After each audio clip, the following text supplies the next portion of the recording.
To better discuss the issue of the MSCI review, joining us from Dubai, Mrs. Dnyanada Kulkarni, Senior Financial Markets Analyst at Century. Welcome, ma'am, and thank you for joining us. Before we talk about the Emirati indices, we had the MSCI review, and we have seen, of course, the addition of one company, while three other companies have actually withdrawn from this indices.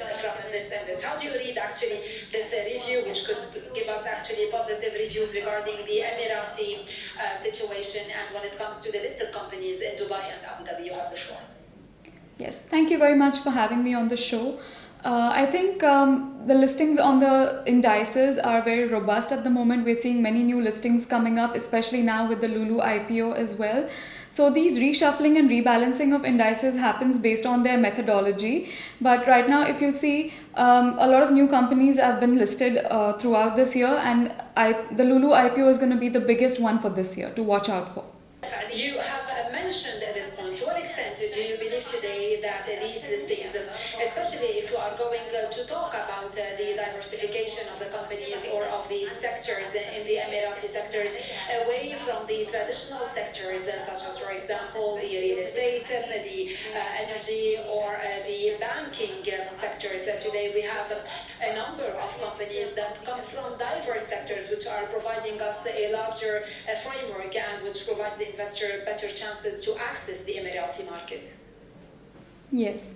So the UAE has been actively diversifying its revenue away from oil resources and investing heavily into other sectors such as real estate, tourism, infrastructure, and all those things, technology as well. And we are seeing a boom in those industries, and a lot of migrant population is coming from outside. So those sectors are thriving, and this has made the UAE economy a lot more resilient and less susceptible to fluctuations in energy prices abroad as well as in the rest of the world.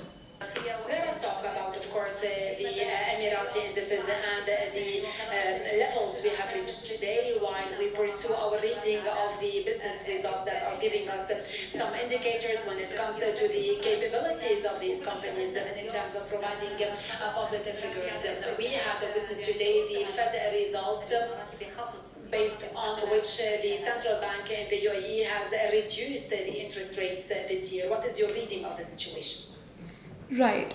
So inflation in the US has started to come down significantly since the last 1 year, and because of that the Fed initiated a 50 basis point rate cut in September and followed up with another interest rate cut of 25 basis points yesterday. And because the dirham is pegged to the US dollar, we saw the same move happening in the UAE as well, where the Central Bank of the UAE cut interest rates by 25 basis points, bringing the interest rates down to 4.65%.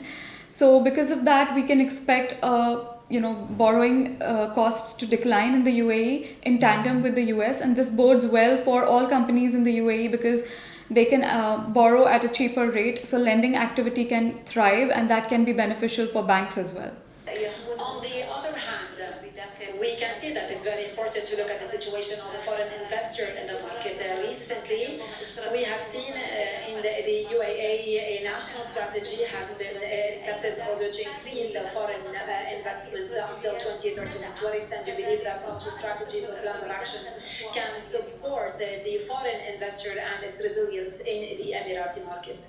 Yes, definitely. Foreign investor participation has been on a steady uptrend since the last several quarters, and that is because the UAE is a bastion of safety. It has a politically sound climate, and there are heavy investments being made in infrastructure and technology, and because of that it has created an environment that is conducive for businesses to thrive. So a lot of foreign investors are interested in this region and have increased the volume as well as the size of transactions that they're making here in the UAE. We would like to thank you, Mrs. Dnyanada Kulkarni, Senior Financial Markets Analyst at Century. Thank you for being here with us. Thank you very much.